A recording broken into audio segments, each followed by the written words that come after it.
You, John Fitzgerald Kennedy, do solemnly swear I, John Fitzgerald Kennedy, do solemnly swear that you will faithfully execute the office of President of the United States that I will faithfully execute the office of President of the United States and will, to the best of your ability, and will, to the best of my ability, preserve, protect, and defend the Constitution of the United States. preserve, protect, and defend the Constitution of the United States. So help you God. So help me God.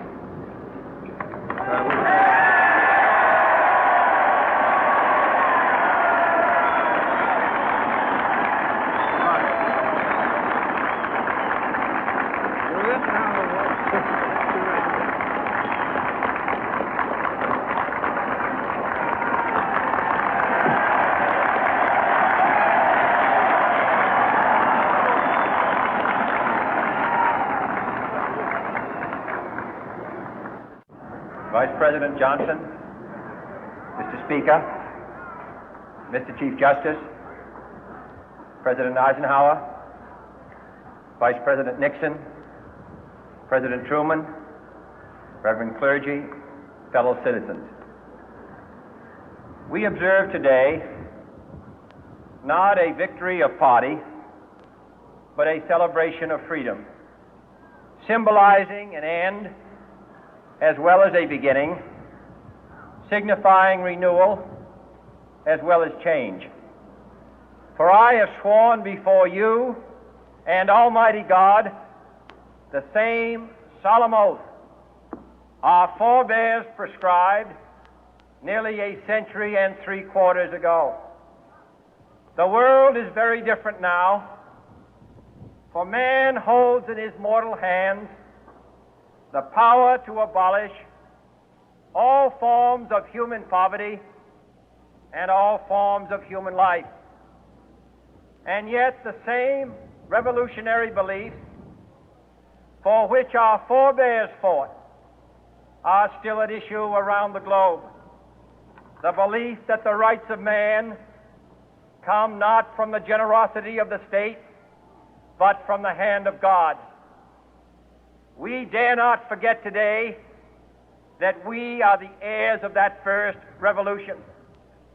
Let the word go forth from this time and place to friend and foe alike that the torch has been passed to a new generation of Americans born in this century, tempered by war, disciplined by a hard and bitter peace, proud of our ancient heritage, and unwilling to witness or permit the slow undoing of those human rights to which this nation has always been committed and to which we are committed today at home and around the world.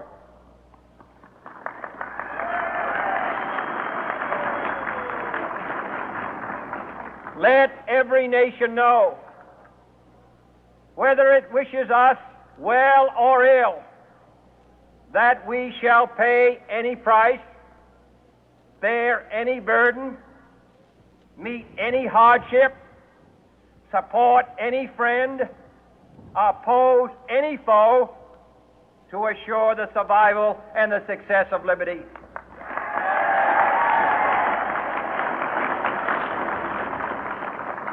This much we pledge and more.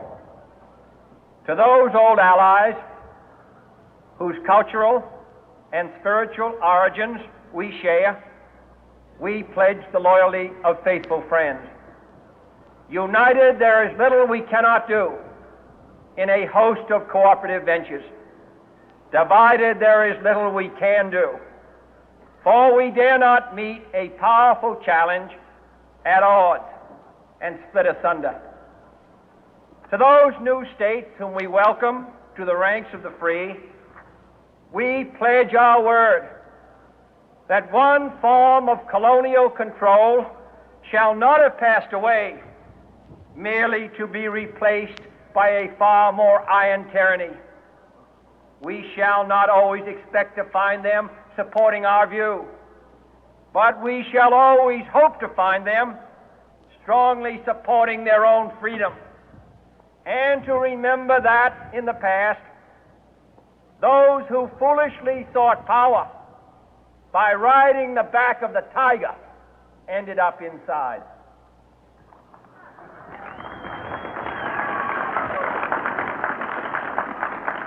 To those people in the huts and villages of half the globe struggling to break the bonds of mass misery, we pledge our best efforts to help them help themselves for whatever period is required, not because the communists may be doing it, not because we seek their votes, but because it is right.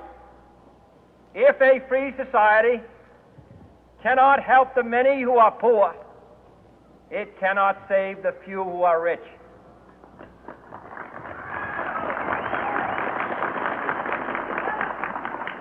To our sister republics south of our border, we offer a special pledge to convert our good words into good deeds, in a new alliance for progress, to assist free men and free governments in casting off the chains of poverty. But this peaceful revolution of hope cannot become the prey of hostile powers. Let all our neighbors know that we shall join with them to oppose aggression or subversion anywhere in the Americas. And let every other power know that this hemisphere intends to remain the master of its own house.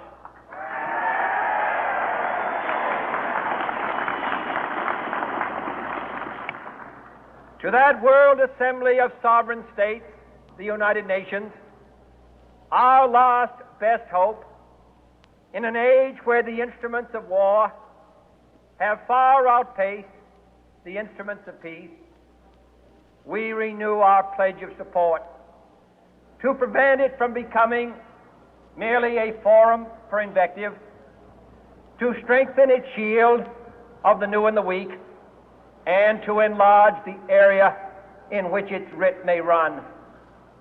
Finally, to those nations who would make themselves our adversary, we offer not a pledge, but a request that both sides begin anew the quest for peace.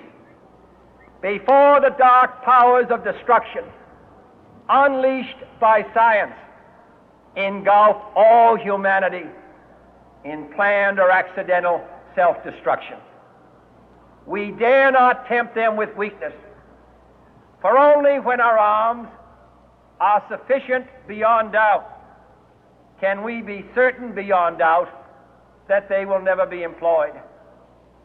But neither can two great and powerful groups of nations take comfort from our present course, both sides overburdened by the cost of modern weapons, both rightly alarmed by the steady spread of the deadly atom, yet both racing to alter that uncertain balance of terror that stays the hand of mankind's final war.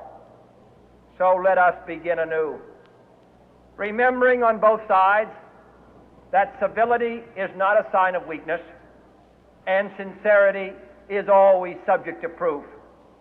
Let us never negotiate out of fear, but let us never fear to negotiate.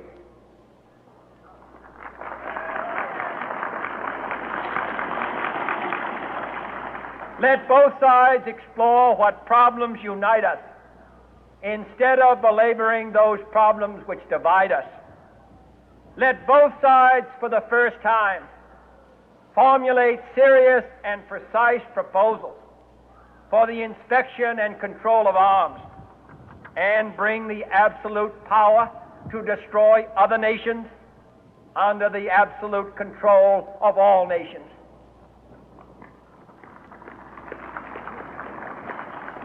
Let both sides seek to invoke the wonders of science instead of its terrors. Together, let us explore the stars, conquer the deserts, eradicate disease, tap the ocean depth, and encourage the arts and commerce. Let both sides unite to heed in all corners of the earth the command of Isaiah to undo the heavy burden and let the oppressed go free. And if a beachhead of cooperation may push back the jungle of suspicion, let both sides join in creating a new endeavor, not a new balance of power, but a new world of law, where the strong are just and the weak secure and the peace preserved. All this will not be finished in the first 100 days, nor will it be finished in the first 1,000 days, nor in the life of this administration, nor even perhaps in our lifetime on this planet. But let us begin.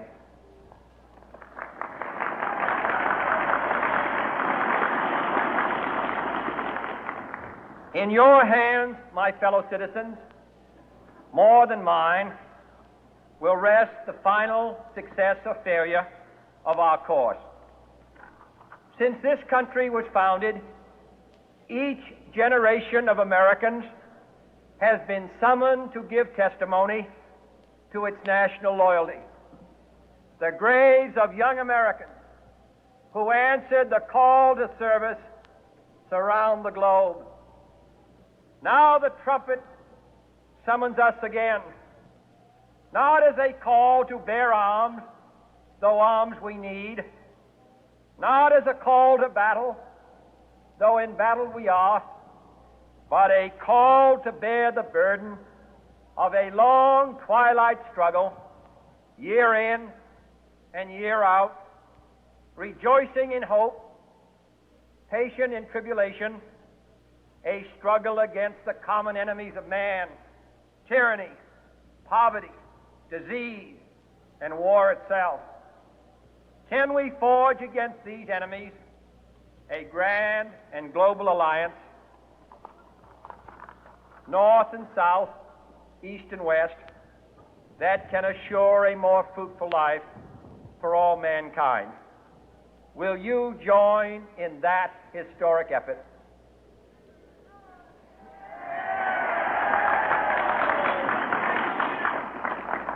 In the long history of the world, only a few generations have been granted the role of defending freedom in its hour of maximum danger. I do not shrink from this responsibility. I welcome it.